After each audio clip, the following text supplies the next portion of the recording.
दोस्तों आज की वीडियो में हम बात करने वाले हैं दक्षिण हरियाणा बिजली वितरण निगम लिमिटेड के बारे में। दोस्तों ये एक ऐसी कंपनी है जो कि हरियाणा के अंदर बिजली सप्लाई का काम करती है और आज इसी के बारे में हम बात करेंगे कि अगर आप हरियाणा में रहते हैं और आप एक नया बिजली का कनेक्शन लेना चाहते हैं, नया मीटर कनेक्शन लगवाना चाहते हैं, तो आप घर बैठे ऑनलाइन किस तरह से उसे अप्लाई कर सकते हैं।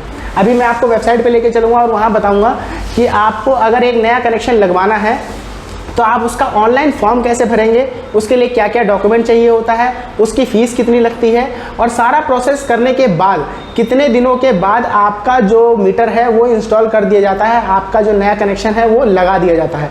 तो सारी ही चीज़ों को हम स्टेप बाय स्टेप अच्छे से समझेंगे। अभी मैं आपको वेबसाइट पर लेके चलता हूँ और वहाँ स्टेप बाय स्टेप आपको समझाता हूँ। तो इसके लिए दोस्तों सबसे पहले आपको क्या करना है, आपको जाना है दक्षिण हरियाणा बिजली वितरण निगम लिमिटेड की वेबसाइट पे। यहाँ पे ठीक है, गूगल पे आपको DHBVN टाइप करना है। यहाँ पे पहला जो लिंक है वो ओपन करना है DHBVN का। जब आप इसे ओपन करेंगे तो आप इनकी वेबसाइट पे आ जाते हैं और यहाँ पे आपको एक ऑप्शन मिलता है न्यू कनेक्शन का। ठीक है, इस न्यू कनेक्शन पर आपको क्लिक करना है। जब आप इस पर क्लिक करेंगे तो आप एक नए पेज पर चले जाएंगे यहाँ पर, और यहाँ मिलता है आपको apply for new connection. Apply for new connection पे जब आप क्लिक करेंगे तो यहाँ पे आपको पहले 3 ऑप्शन भरने हैं। इंडिविजुअल, स्टेट गवर्नमेंट है, सेंट्रल गवर्नमेंट है, तो हम क्योंकि इंडिविजुअल है तो इंडिविजुअल को सिलेक्ट करेंगे यहाँ पे। उसके बाद एप्लीकेंट फॉर न्यू कनेक्शन, तो यहाँ पे सबसे ज़्यादा जो है वो न्यू कनेक्शन और चेंज ऑफ नेम, 2 चीज़ें यूज होती हैं। अगर आपको नेम चेंज करना है, करेक्ट करना है, तो आप नेम चेंज का ऑप्शन ले सकते हैं। अगर आपका पहले से कनेक्शन लगा है, हमारा न्यू कनेक्शन है तो हम न्यू कनेक्शन लेंगे। उसके बाद यहाँ पे डोमेस्टिक आता है और नॉन डोमेस्टिक, यानी कि कमर्शियल। डोमेस्टिक और नॉन डोमेस्टिक मतलब कमर्शियल हो गया। तीसरा जो सबसे ज़्यादा यूज होता है वो होता है एग्रीकल्चर में, जैसे पंप वगैरह लगाते हैं तो वहाँ पे जो बिजली मीटर लगता है, कनेक्शन लगता है। तो हरियाणा के अंदर ये 3 चीज़ें सबसे ज़्यादा यूज होती है, डोमेस्टिक, नॉन डोमेस्टिक और एग्रीकल्चर। तो हमारा अभी डोमेस्टिक यूज़ के लिए है तो हम डोमेस्टिक यूज़ सिलेक्ट करेंगे। जब आप इसे सिलेक्ट करते हैं तो उसके बाद आपको आधार नंबर डालना है उसका, जिसके नाम पर आपको कनेक्शन लेना है। ठीक, चलिए आधार नंबर डाल के हम सर्च करते हैं।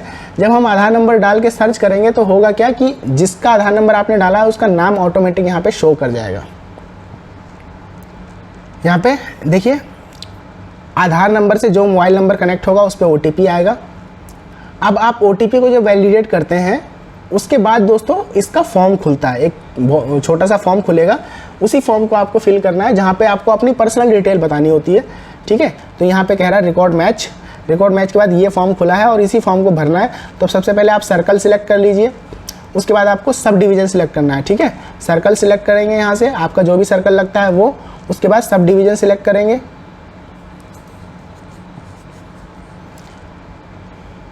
उसके बाद एप्लीकेंट की डिटेल यहाँ पे आधार कार्ड से ऑटोमेटिक ले लिया है इसने, तो यहाँ पे ज़्यादा कुछ भरने की ज़रूरत नहीं है। आप ID प्रूफ बता दीजिए क्या लगा रहे हैं आप, तो मैं आधार कार्ड लगा रहा हूँ। उसके बाद यहाँ पर आपको एड्रेस भरना है। ठीक है, तो पूरा एड्रेस आप फिल करेंगे। एड्रेस आप वही फिल करिए जो आपके ID प्रूफ में है, जो आप ID प्रूफ लगा रहे हैं। तो एड्रेस पूरा फिल करने के बाद यहाँ पे कॉरेस्पॉन्डेंस एड्रेस जो है वो सेम एज अबाउ कर देते हैं, उसको भरने की ज़रूरत नहीं है। उसके बाद यहाँ पे किलोवाट पूछ रहा है, तो मैं यहाँ पे डोमेस्टिक यूज़ के लिए 1 किलोवाट कर देता हूँ फ़िलहाल। हालांकि ये जब मीटर लगाने आएगा तो वहाँ पे भी डिसाइड कर लेते हैं, वो चेंज कर लेते हैं। उसके बाद पर्पस ऑफ सप्लाई है तो वो डोमेस्टिक यूज़ कर देंगे। अगर आप शॉप के ले रहे हैं, कमर्शियल ले रहे हैं, तो वो आपको नॉन डोमेस्टिक भरना पड़ेगा, यहाँ पे कमर्शियल दिखाना पड़ेगा। यहाँ पे कंज्यूमर सिलेक्ट करेंगे, सप्लाई मीटरिंग इक्विपमेंट। उसके बाद फ़ोटो अपलोड करना है दोस्तों उसका, जिसके नाम पे कनेक्शन लेना है। प्रूफ ऑफ ऑनरशिप डालना है। ऑनरशिप में क्या डाल सकते हैं दोस्तों, या तो प्रॉपर्टी की पेपर डालिए, या फिर आपने गैस कनेक्शन ले रखा है तो गैस कनेक्शन की पर्ची डाल दीजिए, या फिर आपने इनकम टैक्स भरा है अगर तो इनकम टैक्स का प्रूफ भी डाल सकते हैं। और उसके बाद यहाँ पे एक ID प्रूफ डालना है, यानी कि आधार कार्ड डाल दीजिए। जो हमने आधार कार्ड ऊपर सेलेक्ट किया है तो हम आधार कार्ड डालेंगे यहाँ पे। ये तीनों चीज़ें अपलोड करने के बाद यहाँ पे अगर पहले से ही इस नाम से कोई कनेक्शन लगा हुआ है उस घर में, उसके आसपास, तो आप इसकी डिटेल आपको यहाँ पे बतानी पड़ेगी। नहीं लगा है तो इसे छोड़ देंगे, मैं छोड़ रहा हूँ क्योंकि इस नाम से कोई भी कनेक्शन वहाँ नहीं लगा हुआ है। बस दोस्तों यहाँ पे आई एग्री करके आपको अब कैप्चा डालना है। कैप्चा डाल के आपको यहाँ पे अप्लाई करना है। शायद कुछ मिस हो गया है, एक बार दोबारा से। हाँ, अथोराइज्ड एरिया जो है वो हमने सेलेक्ट नहीं किया, इसको सिलेक्ट कर लेते हैं। अथोराइज्ड एरिया, हमारा जो एरिया है वो अथोराइज्ड है तो यस कर देंगे, अगर नहीं है तो नो कर दीजिए।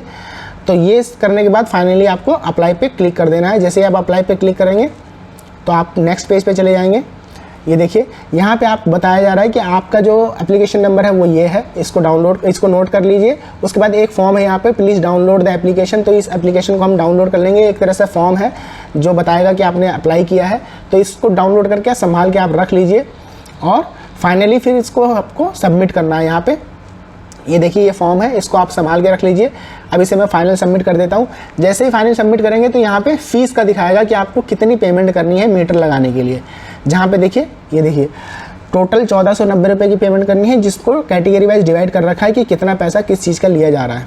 ठीक, तो इसको आपको पे करना है। मैं अभी इसको पे कर देता हूँ। यहाँ पे आप इंटरनेट बैंकिंग, डेबिट कार्ड कुछ भी यूज़ कर सकते हैं, उससे आप पेमेंट कर दीजिए। ठीक है, मैं पेमेंट कर देता हूँ। उसके बाद आपको बताता हूँ कि आपको 2 चीज़ें मिल जाएंगी। एक तो इसकी रसीद मिल जाएगी जो आपने पेमेंट किया है, और दूसरा एक फॉर्म जो आपने अभी डाउनलोड किया है। तो 2 प्रूफ हो जाएंगे आपके पास। चलिए पहले इसको पे कर देते हैं। पे करने के बाद आगे बताता हूँ आपको। तो मैंने पेमेंट कर दिया है और पेमेंट करने के बाद इस तरह से आपको रसीद मिलती है फ़ोटो के साथ। तो ये रसीद आपको संभाल के रखनी है और फॉर्म संभाल के रखना है। ये 2 चीज़ें आपको संभाल के रखना है। कुछ ही दिन में आप देखेंगे कि आपका जो मीटर है वो अप्रूव हो जाएगा। और करंट स्टेटस सबसे नीचे देख सकते हैं, पेंडिंग एक्सेप्टेंस ऑफ एप्लीकेशन। तो ये कुछ ही दिन में जो है दोस्तों एक्सेप्ट हो जाता है और उसके बाद आपका नया कनेक्शन लग जाएगा। तो इस तरह से दोस्तों घर बैठे ऑनलाइन आप जो है बिजली के बिल के लिए, बिजली के मीटर के लिए अप्लाई कर सकते हैं।